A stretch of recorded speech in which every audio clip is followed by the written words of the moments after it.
Soy Joan Guardiola, esto es Filosofía para Pingüinos. A muchos nos conocéis, a otros no. Entonces, bueno, pues voy a presentar un poco qué es esto. Bueno, es que llevamos más de 60, pero yo todavía no sé bien qué es esto. Es un evento de filosofía, ¿no? Entonces vamos a intentar tocar temas analizando los conceptos, pero dándole un toque de mezcla de muchas cosas. Siempre lo explico antes de cada evento, ¿no? Filosofía para pingüinos. Al principio la gente decía, pero ¿qué pasa? ¿Que le dices al público que son como tontos? El pingüino es un animal muy inteligente, primero. Es un animal bien equipado para resistir las quemaduras del frío, del gélido concepto. Este es un local en el que predomina la palabra poética. Bueno, ahora ya no lo sé, ahora es más la palabra cómica, pero bueno, muchos años ha sido un local de un templo de la palabra poética. Y la palabra poética se asocia al fuego, la intensidad del fuego. El hielo también quema. Hay quemaduras por el frío concepto. La gente más loca sobre la faz de la Tierra son los matemáticos, intentando hacer catedrales, constructos en los cuales la filosofía tiene que ver con la construcción del concepto. A ver, tiene que ver directamente con la palabra, evidentemente, pero también tiene que ver con el concepto. Y el pingüino soporta bien la quemadura del frío concepto. Y el otro motivo por el que esto se llama filosofía para pingüinos, cuando los pingüinos sienten el silencio de esos espacios cósmicos e infinitos, los pingüinos se juntan todos, como estamos nosotros aquí hoy, e intentan pasar el hecho de haber sido arrojados a este carnaval extraño con un poco más de compañía. Entonces vamos a compartir aquí nuestras reflexiones. Acabo de recordar una cosa interesante, que es que hemos olvidado que la gente escriba qué es el porno para ti. Se nos ha pasado. Pero bueno, en todo caso, al final, a ver si podemos pasar la caja con los papelitos que habíamos comentado al principio, o haremos una pequeña pausa, supongo, entre el final, y todos vais allí y nos escribís en un papelito, que lo haremos más tarde en este caso. ¿Qué es el porno para ti? Dices y clavas en tu pupila, mi pupila azul, porno eres tú. Pero sí, nos escribiréis un poquito, un papel en el que nosotros analizaremos un poco qué es el porno para vosotros. El porno es un tema mucho más filosófico de lo que parece. Y el autor que vamos a trabajar ahora, que es Zizek, hay otros autores que han trabajado esto, Preciado, otros filósofos y filósofas. Pero es un tema que tiene empaque, vamos a decirlo así, filosófico. Por tanto, vamos a empezar con una pequeña intro y luego veremos qué relación guarda. Voy a anticiparme un poco a la introducción diciendo que os aseguro, tenéis que tener fe en mí, cuando os digo que el tema del porno no se puede afrontar directamente. Es muy difícil afrontar el tema del porno directamente. Es decir, definición y objeto del porno. O sea, esto va a naufragar por todos lados. Por lo tanto, la definición de lo que es pornografía ya no es nada sencilla. En general, las definiciones de los conceptos cuando los filósofos se meten con ellas no son sencillas. Todo lo que tocan ven que hay complejidad debajo de cada piedra. Pero yo diría que en el caso de la pornografía esto es especialmente relevante, el problema de definición y de demarcación, vamos a decirlo así. Y lo vamos a afrontar desde un punto de vista muy indirecto. Vamos a afrontar la pornografía, una metodología que voy a llamar de darle la vuelta, de qué sería lo antiporno, qué sería lo contrario del porno. Y todos estáis pensando, el amor. Permitidme que lo cuestione. Rosana, un fuerte aplauso para Rosana. Os dejo con...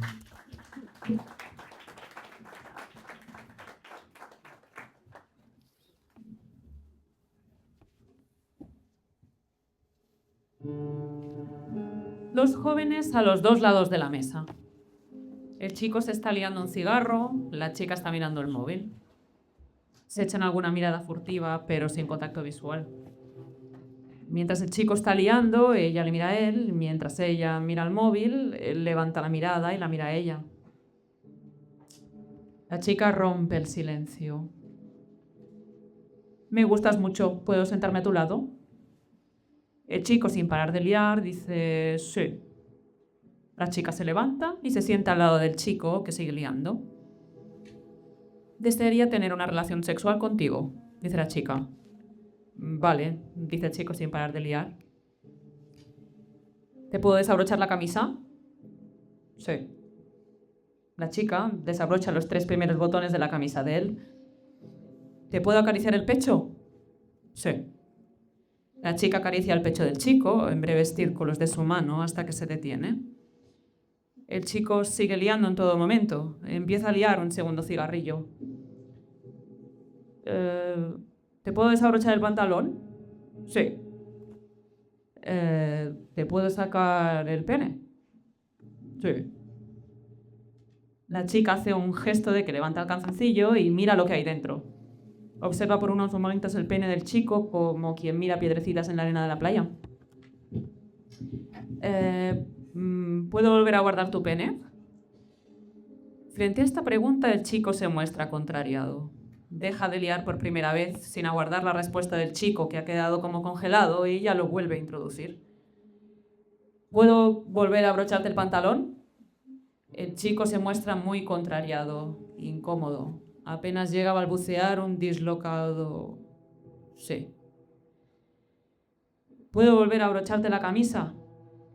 El chico, visiblemente contrariado, se levanta y se va. La chica se retira también, no sin antes llevarse los cigarros liados que el chico en su retirada ha olvidado sobre la mesa.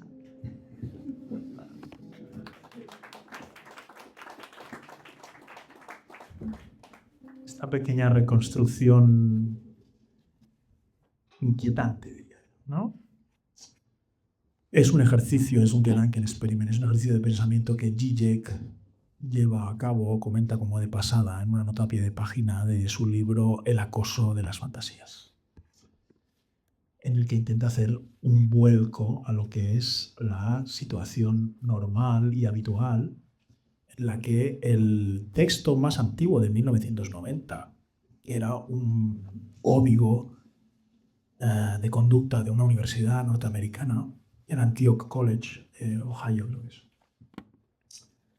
Especificaba que cada acto sexual tiene que ser verbalizado. Esto es como el abuelo o el tatarabuelo de todas las normativas del sí, solo sí es sí. Antes la cuestión era el tema del consentimiento del no es no. Hay una mutación hacia lo que se llama el consentimiento, algunos lo han llamado entusiasta, pues, el sí es sí y el no es no. Vamos a aplicar la metodología de las inversiones para intentar, o sea, de las reversibilidades, vamos a decirlo así, para intentar encontrar el lugar de la pornografía en nuestras civilizaciones modernas. Cosa que, como digo, no es nada fácil. La antipornografía no es el amor. La antipornografía es el verbo sin carne. Es el logos sin cuerpo. Logos cortante, despedazando emociones, porciones, entes perfectamente empaquetados. Cajitas de bien, de mal, bien cortadas, geométricas, empoderándose sobre las esquinas frías del mundo. Y repartiendo el deseo por el mundo desde la centralita del Amazon cosmológico. La antipornografía es el verbo sin carne, palabra sin piel, discurso sin sangre, gramática sin albumina. Es importante indicarlo, dado que voy a estructurar la exposición, como he dicho, en base a dar la vuelta a las cosas. ¿Qué es lo contrario de la pornografía?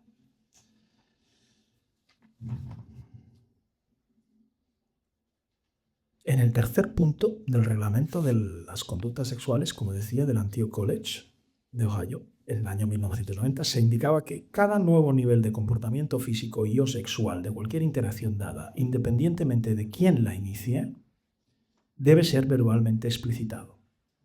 Preguntar, ¿quieres tener sexo conmigo?, no es suficiente. La solicitud debe ser específica para cada acto. El texto que ha leído Rosana, que es el pequeño experimento propuesto por Zizek en El acoso de las fantasías, muestra qué sucede si intentamos darle el vuelco.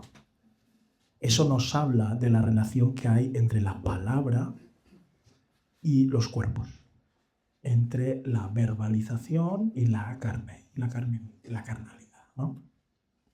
Si somos educados y tenemos sentido de la alteridad, intentaremos reversibilizar el recorrido que nos pide, que va de la dirección de. Y este es el esquema inicial de todos los que intentamos ligar en el mundo y fracasamos irremisiblemente. En la escena inicial todos estamos con mucha ropa y hablamos mucho. Y acabamos con muy poca ropa y no sé cómo llamar a eso. En todo caso, no es hablar, ¿no? Vamos a jugar a darle la vuelta a las cosas, insisto en la cuestión. ¿Qué sucede con el lenguaje en el momento en el que estamos follando? Intenta recitar la lista de los leyes godos. No puedes hablar. Sí que puedes hablar, pero entonces estás metido en el juego, y lo que muestra la relación entre la palabra y el sexo, ahí en esa situación, es precisamente quién lleva la batuta. En el porno, por muy paradójico que pueda parecer, lleva la batuta el logos, lleva la batuta el lenguaje, que ha triturado los cuerpos, los ha domesticado y los ha puesto en forma de catálogo. Es un catálogo. Ahora hablaremos del concepto del catálogo. Y tendrá importancia en nuestra exposición sobre... Pero quiero que entendamos que vamos a hacer un poco, esto los muy pedantes franceses de hoy lo llamarían de construcción. En el fondo es bricolaje. Vamos a hacer bricolaje. Vamos a intentar a ver qué pasa en una escena, que es lo que hemos intentado en el texto de Rosana, en el que los cuerpos no hablan. Claro, los poetas lo tienen más fácil. ¿Por qué? Porque los poetas se agarran a las metáforas. Entonces están ahí a gustito. Los cuerpos hablan. Los cuerpos prometen. ¿Sí? Y las palabras acarician. Las palabras acarician. Todo esto es metáfora. Si jugamos a aislar los elementos que forman parte de las experiencias, vemos que las palabras no acarician, acarician los cuerpos. Y que los cuerpos, aunque esta metáfora pues ya está explotada, ahora salen expertos en comunicación corporal analizando, que son los nuevos astrólogos del momento, analizando que mira, si ha puesto la barbilla aquí quiere decir esto, hay muchos estudios que lo certifican. Los cuerpos, hablar, no hablan. ¿Sí? Entonces, sea lo que sucede cuando dos cuerpos se desean y hay un deseo circulante, es muy importante la cuestión de que el deseo sea circulante, no unilateral. Cuando el deseo es circulante, hay un deseo circulante in the air, en la atmósfera, es muy importante entender cuál es la relación entre la palabra y el cuerpo. Si entendemos la relación muy problemática que hay entre la palabra y el cuerpo, entenderemos qué sucede con la pornografía. ¿Qué es la pornografía? ¿Qué lugar viene a ocupar? ¿Qué se ha aislado en la pornografía? Puedo pedir permiso para acceder al cuerpo del otro, pero ¿puedo pedir permiso para retroceder? Y digo pedir permiso, no que mi cuerpo retroceda, eso no sería muy problemático. Hablo de pedir permiso, eso es lo que quiere decir la reversibilidad. Eso es lo que ha pasado en el texto que ha leído Rosana, ¿no? ¿Tiene el mismo significado el permiso cuando voy hacia adelante y cuando voy hacia detrás? En todo caso, la reversibilidad nos dice qué sucede con la palabra respecto al cuerpo. Esto muestra hasta cierto punto la naturaleza del vínculo entre el lenguaje y el sexo. Entre el lenguaje y el sexo, entre la palabra y el sexo. Vínculo desde el cual vamos a aproximarnos a la pornografía. Si en este ejemplo que hemos leído se ve el vínculo problemático entre lo que yo ahora voy a delimitar, la expresividad de los cuerpos se expresan, y la significatividad del lenguaje, el lenguaje significa, es una relación entre significante y significado. Otra indicación de la problemática consiste en colocar a la pornografía en nuestras civilizaciones. Pornografía. Es una grafía. Es un grafein. En griego, grafein es escritura. No es pornología. Estos son detalles que tienen mucho más significado de lo que parece. La pornografía es una escritura. La escritura, sabemos hoy en día casi sin ninguna duda, que su origen tiene que ver con la contabilidad, con la matemática y con las cuentas de los granos de cebada, de los palacios, de los grandes templos mesopotámicos. Ese es el origen prácticamente seguro de la escritura, tal y como la conocemos hoy en día. Que luego la escritura sirva para poner poemas que enviáis en avioncitos a la compañera de clase, pues está evidentemente el origen. Podemos cuestionaros la fuerza del origen, pero el origen de la escritura es la contabilidad de palacio en la antigua Mesopotamia. Casi con total seguridad, ese es el origen de la escritura. El origen del lenguaje oral, hay muchas teorías. Se pierde en la noche de los tiempos. Eso es mucho más difícil de falsar. ¿Cómo adquirimos el lenguaje del logos oral? Verbal. Pero es importante saber que pornografía es una escritura. La pornografía pertenece al género de lo escrito, ¿sí? Y porno, la porneia. ¿Quién es la porneia? En Grecia es una prostituta, ¿sí? La palabra pornografía no es muy antigua, la palabra pornografía aparece desde el siglo XVIII en una obra de Restif de la Bretonne que se llama Le Pornographe. Siglo XVIII. Restif de la Bretonne es un escritor moralista francés. Un escritor libertino. Marido de un moralista. Es un escritor libertino de la órbita Sade, etc. ¿no? O sea, es un escritor vamos a poner un poco de cochinadas. Y él tiene un texto, que es el primer texto, que se titula así, que se llama Le Pornographe. El primer idioma en el que aparece la palabra pornografía es el francés. Le Pornographe es un texto en el que sale por primera vez la palabra pornografía en la historia de la humanidad. Es una creación de Restif de la Bretonne. Restif de la Bretonne es un personaje más interesante de lo que parece, porque es el que da lugar a lo que nosotros llamamos, ahora recuerdo el nombre exacto, es la cilia con los zapatos. Retifismo, una cosa así se llama. No, es un tipo de fetichismo. Cuando el fetichismo es con los zapatos, fetichismo es la teoría general de que la filia sexual se centra en un objeto.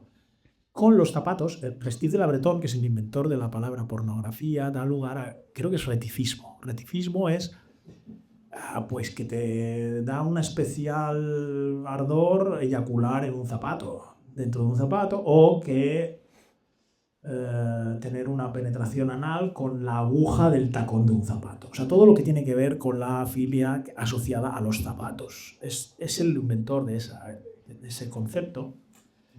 Pero cuando Restif de la Bretonne, en ese texto que se llama Le Pornographe, se refiere a la pornografía, él toma la distinción clásica de la porneia, que es uno de los dos tipos de prostitutas en la antigua Grecia. Había dos tipos de prostitutas en la antigua Grecia.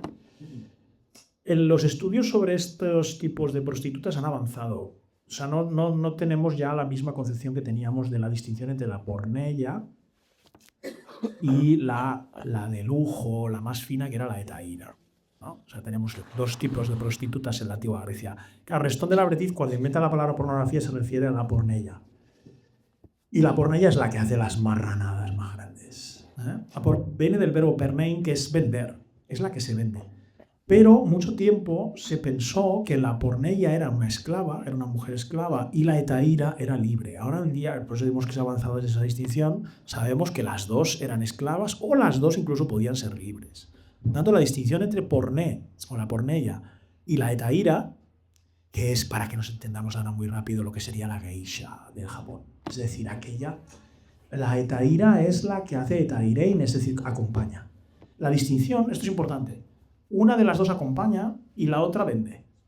Una acompaña y la otra vende. Pero las dos podían acabar en una transacción económica.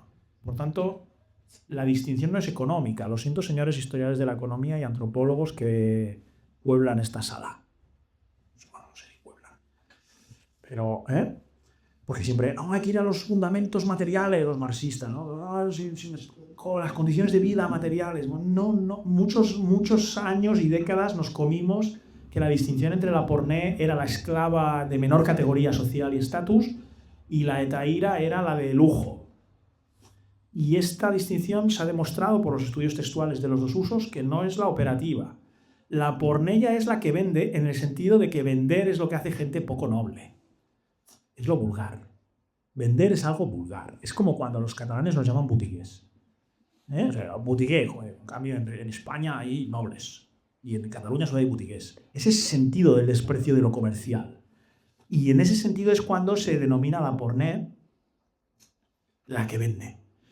Pero la pornella es la que vende, no lo vendido. O sea, hay pornellas libres. No todas las, es verdad que el grueso eran esclavas, eso hay que comer. Pero hay pornellas libres. Tenemos la certificación histórica. Y hay hetairas, que ha habido un mito romantizador de la hetahira, porque Aspasia, la mujer de Pericles, era una hetahira. Y ha habido toda una literatura sobre la cultura de las hetairas. Bueno, podían ser perfectamente esclavas desde el punto de vista de las condiciones materiales. Por tanto, la distinción entre la hetahira, que es la prostituta de lujo, buena, y la pornella, que es la que hace vulgaridades. Yo recuerdo todavía, cuando éramos adolescentes, un anuncio en el periódico cuando en el diario Sport se anunciaban prostitutas. Había un anuncio que nos impactó, nosotros éramos unos criajos adolescentes, decía, pajas a 100. Eso es la pornella, no sé si me explico. Pajas a 100 y mamadas a 500.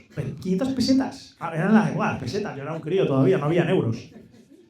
100 pesetas, no sé, ahora cuando serían euros sería como menos de un euro, ¿no? Un euro son 166 a cambio, ¿no? Sería como si ahora dijéramos pajas a 20 céntimos de euro y mamadas a 50. Mamadas a 50 céntimos. Era eso equivalente, ¿eh?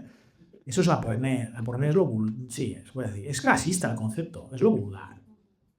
En Grecia, estoy diciendo, ¿cuál es la clave, la tecla que nos permite tocar lo que es lo vulgar? En cambio, la compañía es alguien que te acompaña, pero cuando te acompaña pasa tiempo. Y cuando pasa tiempo no es pajas a 100.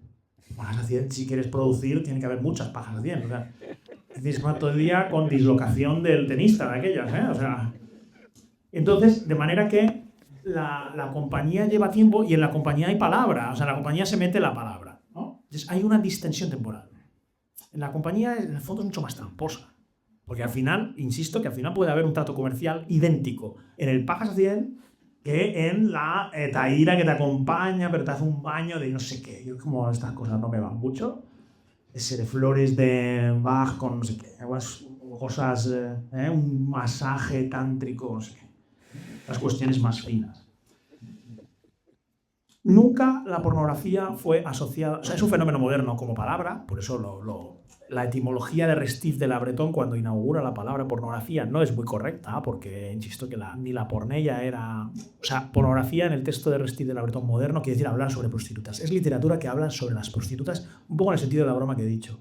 Es literatura que habla sobre las guarradas que hacen las prostitutas. Cuanto más descarnadas y vulgares, mejor. Eso, pues pajas a 100, tal, en un parking de un coche rápido, con la cara tapada, cosas así como muy de filia, ¿no? Hay imágenes, un montón de imágenes que nosotros asociaríamos hoy en día con lo que es pornografía, que no son pornografía. Estoy pensando en el Kama Sutra. El Kama Sutra no es un texto pornográfico en ese sentido, porque no tiene ninguna referencia a prostitutas, es un manual para jovencitos de palacio, para que follen mejor, básicamente. Y entonces, por tanto, pues puedan tener más hijos y disfruten más en el acto sexual, pero tiene incluso un significado religioso, el Kama Sutra no es un texto pornográfico. Y las imágenes encajan perfectamente, podrías poner una foto del Kama Sutra y se ve un pedazo de pene penetrando una vagina que es como la Nacional 2. Y entonces allí, pues eso encajaría, si no miráramos el contexto, pues eso sería un texto pornográfico hoy en día, ¿sí? Que la pornografía delimita un tipo de escritura en nuestro tiempo tiene que ver con lo que he comentado de la contabilidad. Vamos a poner unos ejemplos de cuando buscamos porno en Internet. Antes no era así, pero básicamente hoy, ¿qué es la pornografía, ¿no? Encontramos, pues, esto. Esto es el catálogo de cualquier página, no sé de dónde lo ha sacado. Pero me interesa mucho. Pero me interesa mucho que veamos, eso es con lo que están vuestros hijos y vuestros nietos todo el día, ¿eh? O sea, ahora vamos a ver aquí, nos vamos a poner finos, ¿eh? Ahora, de hecho, supongo que lo sabéis, y eso también es un tema interesante, que supongo que saldrá en el debate posterior, pues el gobierno de este país está pensando hacer una nueva ley que regule el acceso de vuestros hijos y nietos O de vuestros sobrinos, es igual. Estás aquí diciendo a mí. Los críos de la casa, los menores de la casa. El mercado persa. El catálogo. Es un catálogo. Hemos dicho que la pornografía es una escritura. Esto es un alfabeto. Todas están organizadas más o menos, las páginas vulgares, porque luego hay de pago, pero eso se ha hundido, claro, se ha hundido. Porque ahora, antes era una industria muy importante la pornografía. Precisamente las nuevas tecnologías han hundido absolutamente o han tenido que reformular mucho cuál era el negocio de la pornografía, precisamente porque el acceso, ahora te recibes un WhatsApp y te encuentras en el abecedario. Y en el abecedario pues tenemos eso. Entonces, yo he empezado diciendo que la pornografía es un tema interesante, filosóficamente. Entonces vamos a ver qué hay en el catálogo. Es un catálogo, es una escritura. Está organizada como un abecedario hoy en día. Ahora podría hacer una cosa bastante aburrida que no voy a hacer, que es un poco como hacer la historia de la pornografía. Porque, por ejemplo, esto no existía cuando yo era un crío. Había las revistas, entonces no había esto. Pero también la revista es una escritura, es una imagen puesta en una revista, que era el Interview, no se sabe qué era, la revista que tocaba. La velocidad a la que esto evoluciona es vertiginosa. Eso tiene que ver con otro tema que haremos algún día, le dedicaremos a un Pingüinos, a la cuestión del aceleracionismo, que es un tema transversal completamente. Y en la pornografía pues también se ve que esta sensación de que la nostalgia está prohibida. Eso es el aceleracionismo. O sea, la nostalgia debe ser explorada y no llegamos. O sea, no llego a tiempo con mi vida. O sea, llego a casa y ya tengo 10 mails y las fronteras entre el trabajo y la casa sé de esto. Incluso tengo que trabajar para hacer ver que los demás vean que me lo paso bien. Y eso es el aceleración, la velocidad, el acortamiento de los procesos de producción. Eso es un poco el concepto. Y entonces sí que yo estoy fijando lo que es una página porno cualquiera de hoy en día. Y entonces ahí encontramos, ahora voy a tener que hacer como un cubo tortícolis, esto es la A, cuidado, hemos dicho que era un catálogo, luego veremos la etimología de catálogo. Adolescente amateur, adolescente negra. Bueno, luego hay aquí un gran respeto por la diversidad racial. ¿Veis que está entrenado? O sea, todas las diversidades raciales posibles. O sea, que eso quiere decir que, como consumidores, todo lo que es nuestro inconsciente. Ahora voy a meter un tema delicado, Es el tema de quién es este inconsciente. Este inconsciente es el del hombre blanco consumidor de pornografía. Y no sabemos qué pasa con el inconsciente, o sea, con el catálogo del inconsciente de la mujer, de la lesbiana, del trans, porque cuando aquí sale trans, aquí sale categoría trans, me la juego que la hay, es porque a los hombres tienen esa fijación. O sea, ¿de quién es este catálogo? Eso es un tema que puede ser sacado también, que es intentar introducir una perspectiva de género en el uso de la pornografía. Yo no lo iba a enfocar mucho por ahí, pero se puede también sacar esa cuestión. ¿De quién hace este catálogo? Compilación de tragar, con curvas. Es todo, yo la quiero un poco hecha. Es como un catálogo gastronómico, como cuando voy a yo la quiero así. Entonces, ¿qué es lo que a mí, en las catacumbas de mi inconsciente, hay bastantes estudios que dicen que tiene que ver que cuando vosotros visitáis porno, ahora ya os estoy metiendo el muerto, y buscáis esa categoría, que es la que buscáis, hay muchos estudios que dicen que eso tiene que ver con algún tipo de praxis en la adolescencia, que se fijó en la adolescencia y que entonces se fijó como categoría. Esos estudios no son muy concluyentes. Ningún estudio sobre estos temas lo es, Pero sí que, por ejemplo, hay una categoría que es pajas. Nosotros tuvimos en nuestra adolescencia que solo se hacían pajas, porque claro, entrar en cosas más serias, pues sexo oral, que es una práctica que se hace mucho en la adolescencia. Entonces esas categorías son de las más visitadas. ¿Por qué? Pues porque está esa especie de restauración de un sexo de descubrimiento. Hay un sexo de descubrimiento en la época de la adolescencia que luego ya no es sexo de descubrimiento. Ya no descubres, bueno, sí descubres, pero entonces lo que descubres es, no sé cómo decirlo, los Juegos Olímpicos, o sea, cosas extrañas, porque cada vez tienes que ir descubriendo cada vez más cosas. En cambio, el sexo como más inocente, más naïve de teenager, tiene que ver con la inflación de algunas de estas categorías. Hay muchos más, vamos a correr alguna de ellas: fiesta, follado por el culo, tal, fontanero, el clásico, fontanero. No podía faltar aquí la cuestión clasista, vamos a decirlo así, ¿no? De la explotación, fue a trabajo y le comieron, fue a por trabajo y le comieron lo de abajo, etcétera. Las cosas así clásicas. El fontanero, el desatascador, también habrá seguro que categoría del desatascador, etcétera. Todas las categorías. No, a ver, esto está bien, esto parece ya casi aquí que yo sea Elías Puente, pero el monologuista, o cualquier monologuista es, pero no, a ver, más allá de la conceptualización, a mí sí que me parece muy interesante ver que todo el ámbito de nuestras represiones sexuales y todo el ámbito del inconsciente de las parafilias ya, y esto lo siento, ya ha sido absolutamente colonizado por, sí, es que la voy a decir la palabra maldita, que la intento evitar siempre que puedo, pero no hay manera, el capitalismo. O sea, esto es un modo de producción de la descarga reprimida. Catálogo, hemos dicho, porno, grafein, es una escritura. El porno es una escritura, no es una lengua, no es una lengua verbal, es una escritura. Entonces tiene que estar en catálogos.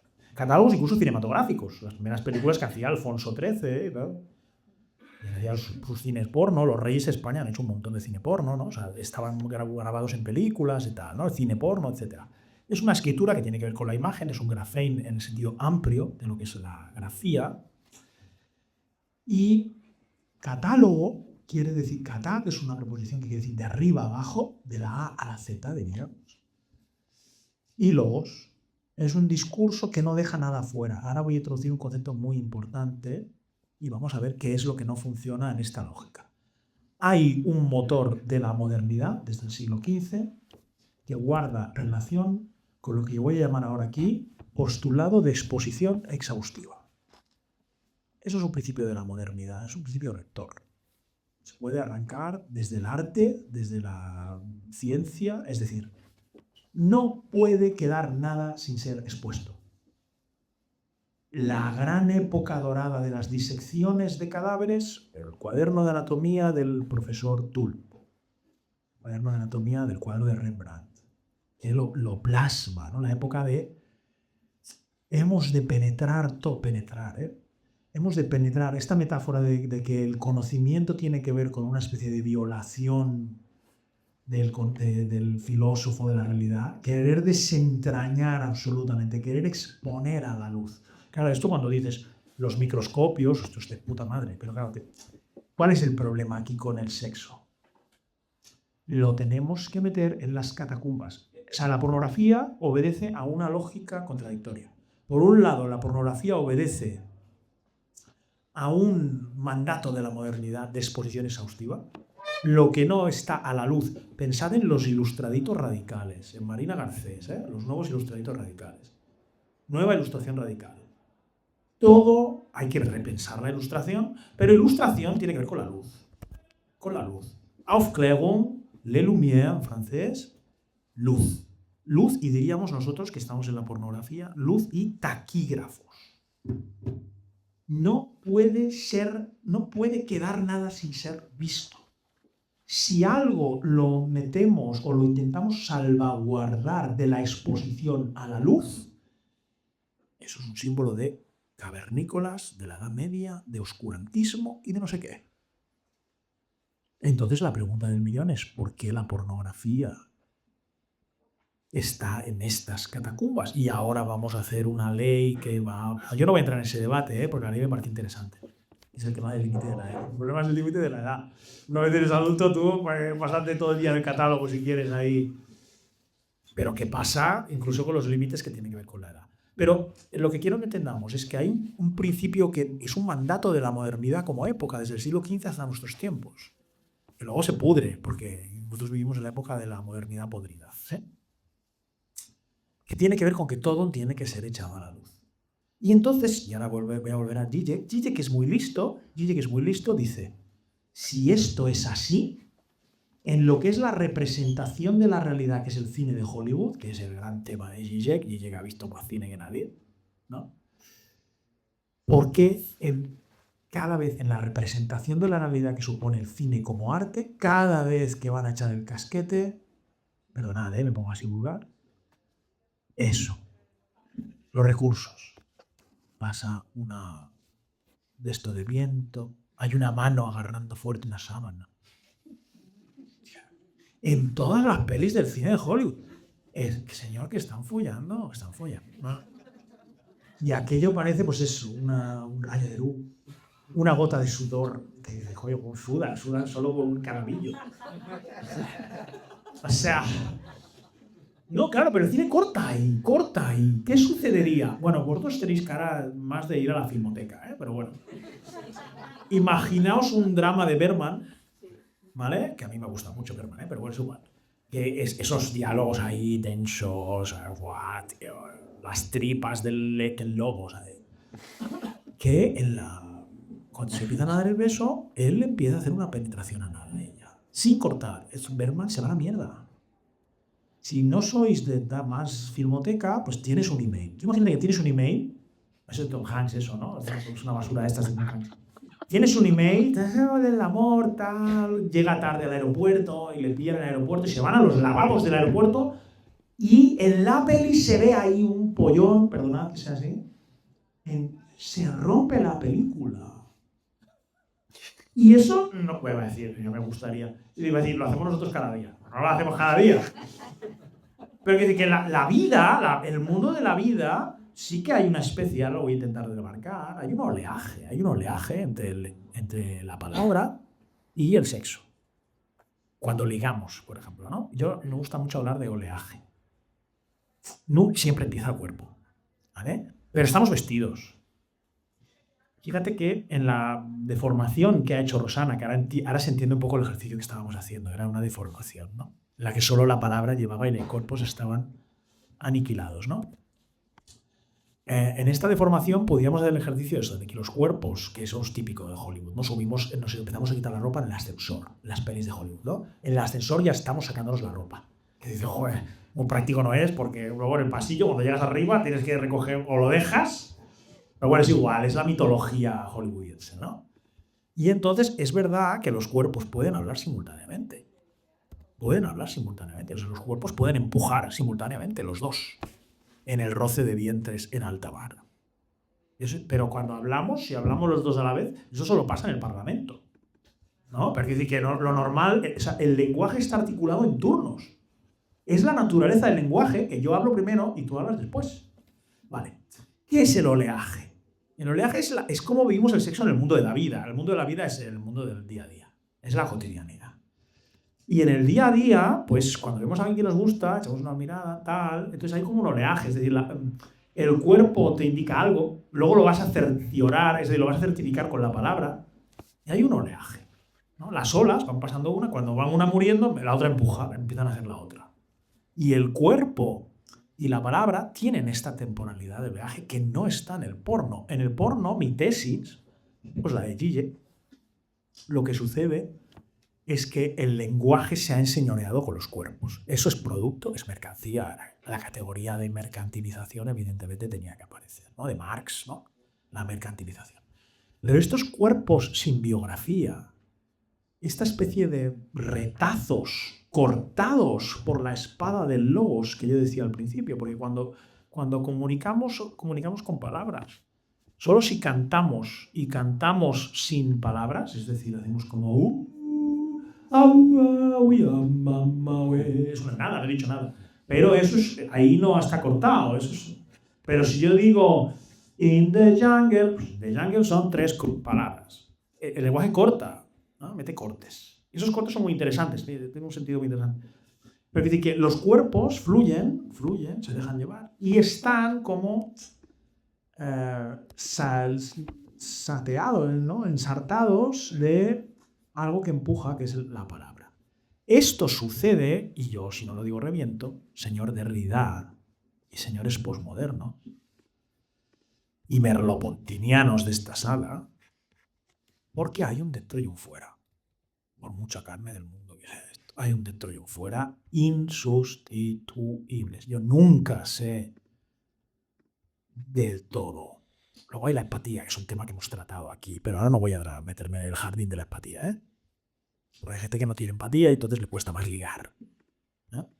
Pero a la hora de leer los cuerpos, ¿no? Hay una cosa que es que los cuerpos fluyen Y eso puede llevar a desengaños. Y entonces es la palabra la que tiene que aparecer ahí para poner orden. Pero si dejamos todo entregado al dominio y al enseñoreamiento de la palabra, tenemos que cerrar todas las facultades de sexología y empezar todos a estudiar derecho. ¿Sí? Porque todo esto se va a hacer un acuerdo que vamos a tener que acordar verbalmente, como el leer el texto deformado de la compañera Rosana al principio. Si todo se tiene que acordar es otra forma del dominio del lenguaje sobre los cuerpos que ya están colonizados por el heteropatriarcado normativo y toda esa cuestión. Bueno, el inconsciente masculino. ¿Sí? Alguna relación guarda todo esto con el secreto de la desnudez. ¿Cuál es el secreto de la percepción de los cuerpos desnudos? Yo me atrevo aquí a lanzar el secreto de que nosotros la mayor parte del tiempo vamos vestidos. No empecéis a desnudaros. Aquí vamos a hacer, hay que ser performativos. No vamos a ser performativos aquí. Aquí predominan logos. No vamos a empezar aquí a hacer cosas extrañas. Si alguno se lo había pensado, no se ha equivocado de venta.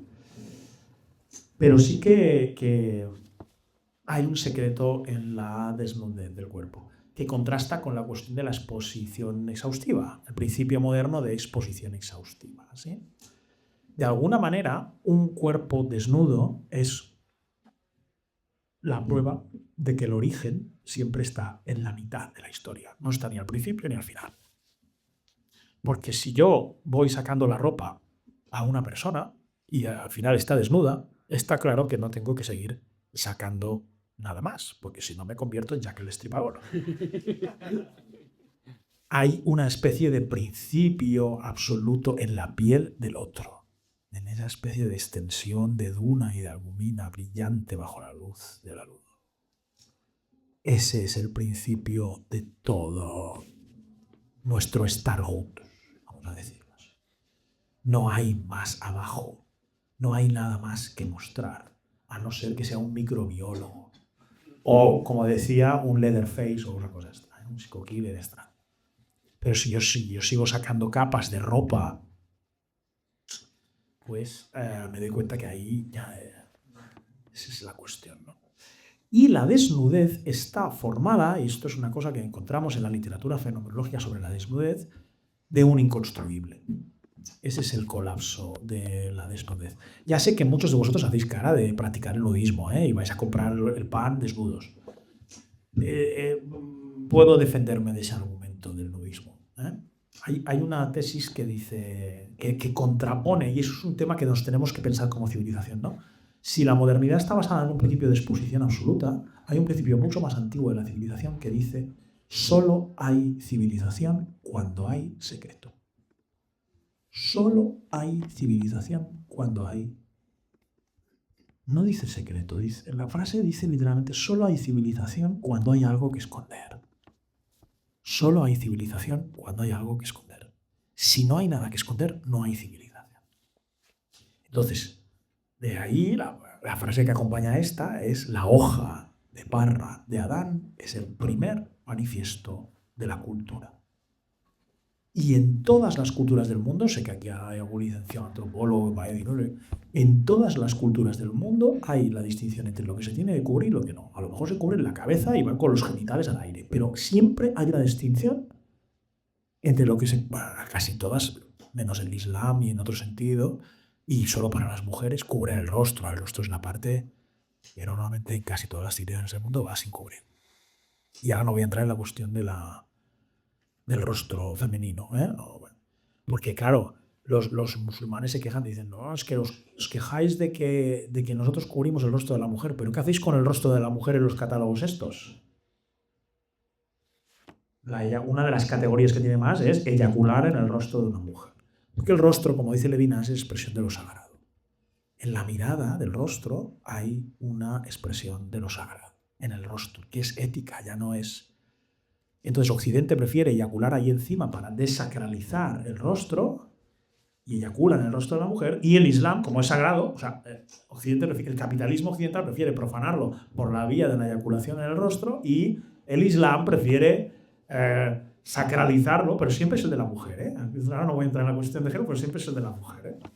Pero esto ahora me ha llevado a una reflexión que no es a la que yo quería llegar. Porque a la que yo quería llegar es a la de que en toda cultura hay algo de cubrir. A lo mejor son los pezones y luego vamos desnudos, pero no hay algo así como un nudismo de algunas partes o edades o fragmentos de edad en una cultura en la que funcione siempre una desnudez perpetua.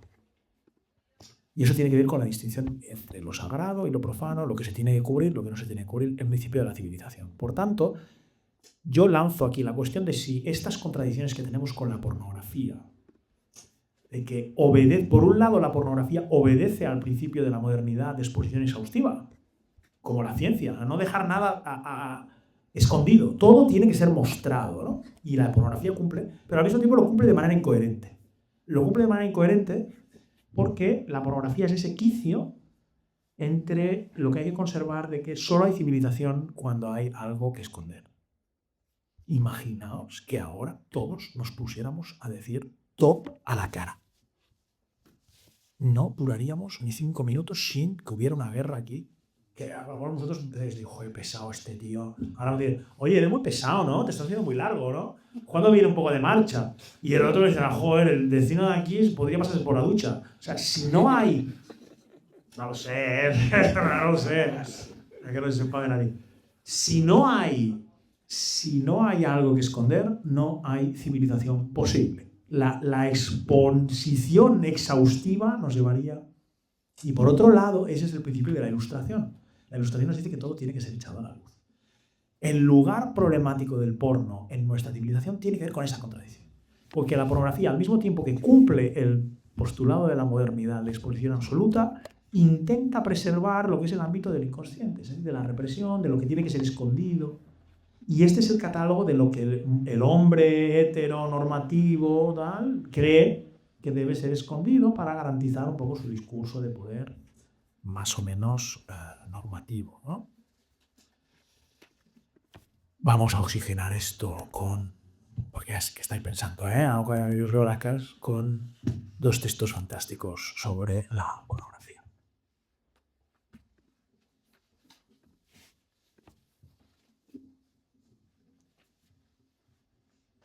No es tu sexo lo que en tu sexo busco, sino ensuciar tu alma, de explorar con todo el barro de la vida lo que aún no ha vivido.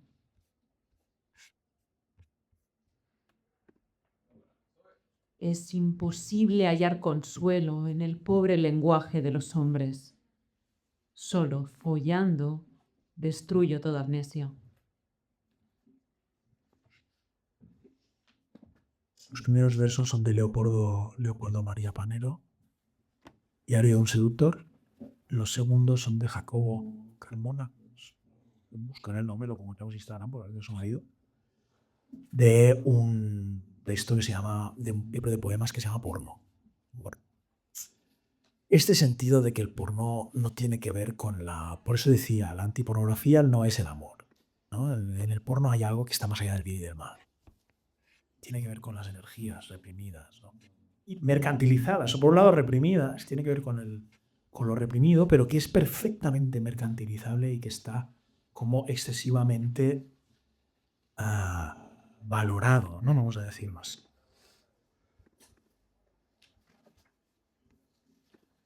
Vamos a poner 2 imágenes que van a intentar ilustrar lo que yo decía del misterio de la desnudez.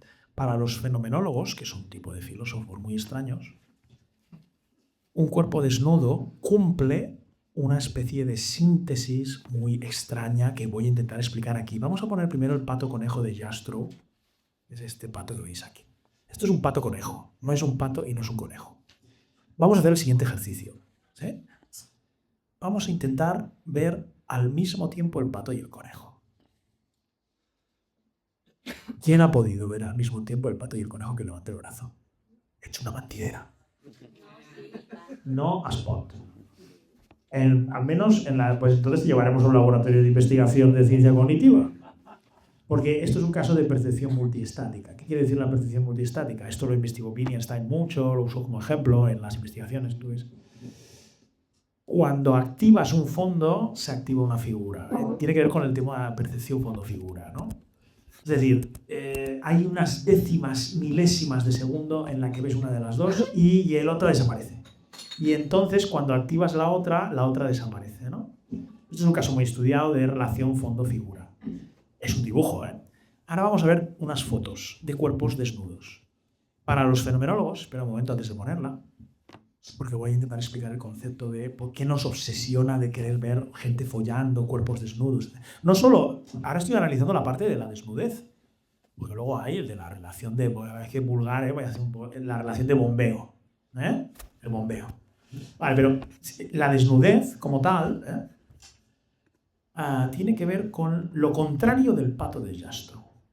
O sea, si yo no puedo ver el pato, si no se me difumina un poco el conejo, y entonces a la que empieza a ver el conejo, el pato desaparece, es decir, no son simultaneables, sería la palabra, si no son simultaneables, con la desnudez sucede lo contrario. Con la desnudez, la simultaneidad entre estos dos caracteres que voy a anunciar ahora, aún no la pongas, es inevitable. La desnudez es la aparición en el fenómeno de una rotundidad. Rotundus viene de rotundo, de redondo. Esas curvas, ese punto en el que la cadera toca con el quicio del hueso. Y se ve esa curva, la rotundidad. El cuerpo se me impone como un ejército. Está encima mío. Se ha aproximado a mí desnuda y está frente a mí como un ejército. Eso es la rotundidad. Y no amputable de este carácter de rotundidad es fragilidad absoluta. Vamos a poner la imagen. Esto es una rotundidad frágil de sexo masculino. Está expuesto, está panza arriba, le puedo machacar, lo puedo destruir absolutamente. Pero hay algo en esta desnudez que se me impone. Rotundidad frágil, con el predominio de la rotundidad. Vamos a pasar ahora a la siguiente. Lo mismo en un desnudo femenino. No quería llevar la cuestión a la cuestión del género, ¿sí? Porque yo creo que esto vale para los dos cuerpos desnudos. Pero bueno, ahora no voy a entrar en la cuestión. Vamos a pasar a la siguiente, que indica, para el lado masculino, esto es la misma posición, pero aquí tenemos una fragilidad rotunda. Este cuerpo es frágil, este pene está ahí como pidiendo casi ser cortado o amputado. O sea, este cuerpo es muy frágil realmente, está como hiriente o sufriente, pero tiene una rotundidad al mismo tiempo. Aquí los dos caracteres, que no son amputables, se han balanceado hacia el otro lado. Esto es un ejemplo de desnudez en la que se ve una fragilidad rotunda. Y ahora vamos a ver el otro ejemplo. Amy Schumer, una foto es de Annie Leibovitz. Es una fragilidad rotunda porque ella está tomando su café con sus braguitas y está ahí. ¡Pam! Es una fragilidad rotunda. La desnudez tiene este secreto de que no es posible, menos en el nudismo. En el nudismo estamos comprando el pan, pero mi tesis es que incluso en el nudismo también se manifiesta de alguna manera la rotundidad frágil. Porque es una característica que no guarda relación solo con la mirada, no guarda relación solo con la mirada, sino que guarda relación con la estructura de la desnudez, con esta especie de tesis por la cual el origen está en el medio. Si yo sigo bajando más capas, o soy un psico-killer o soy un cirujano. El cuerpo nos muestra un límite en la desnudez. Y lo que muestra esta desnudez es este carácter inamputable de los dos. Es lo contrario del pato conejo. Aquí hay una simultaneidad permanente que balancea, recordad el oleaje, balancea el oleaje hacia un lado o hacia el otro. Porque la mayor parte del tiempo, en la mayoría de nuestras civilizaciones, vamos vestidos. Vamos vestidos. Ahora podéis hacer todas las novelas distópicas de qué sucedería si fuéramos casi siempre desnudos. Puede ser, pero eso es una idea que no vamos a...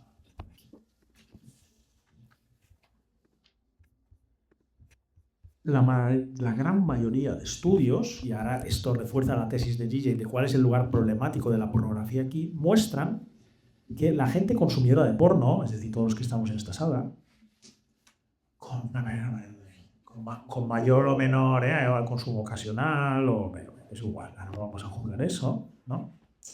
La mayor parte de estudios nos muestran que, y voy a un poco cerrar con esta conclusión, algo sucede en nuestras civilizaciones con la imaginación.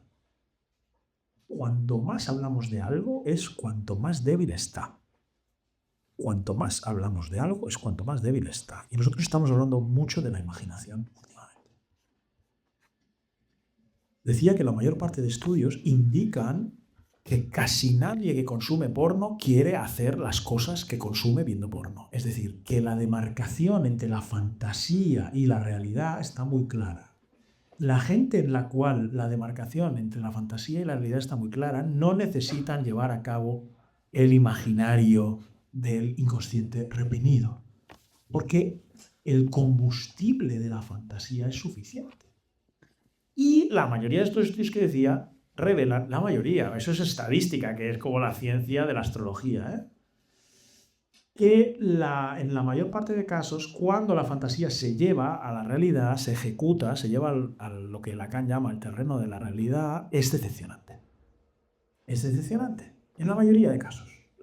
Aquí sí que hay ciencia cualitativa, hay gente que hace estadísticas, ¿qué es lo que te va a ti del catálogo anterior? A mí me van los tríos. Y bueno, hay mucha gente que le va a los tríos, pero eso entonces ya no es una fantasía del que va a buscar en el porno, ¿no? Sino que hace tríos. La fantasía, cuando es ejecutada en la realidad, habiendo sido previamente una fantasía que yo buscaba en el catálogo, en la mayoría de casos es decepcionante. Incluso puede ser desagradable. Porque estaba muy bien siendo una fantasía. Es que hace una cosa que está en el terreno de lo imaginario y de lo simbólico, invadiendo el terreno de lo real, donde estaba perfectamente. Todo el deseo de querer mezclar los tres ámbitos y traer lo que es lo que Lacan llama lo imaginario, lo simbólico y lo real al terreno de la realidad. En Lacan esto es complicado, lo real no es lo mismo que la realidad. La realidad es la intersección entre lo imaginario, lo simbólico y lo real. Pero todo este intento de vaciar los otros conjuntos y meterlos en uno solo, que va acompañado de la exposición absoluta, está abocado a la tristeza que prácticamente siempre, y ahora me voy a mojar, el consumidor de porno arrastra, como sus legañas en el metro cuando va a trabajar o después de haber visto a las 7 de la mañana cruzando esos charcos con un cielo color cobrizo yendo a fichar.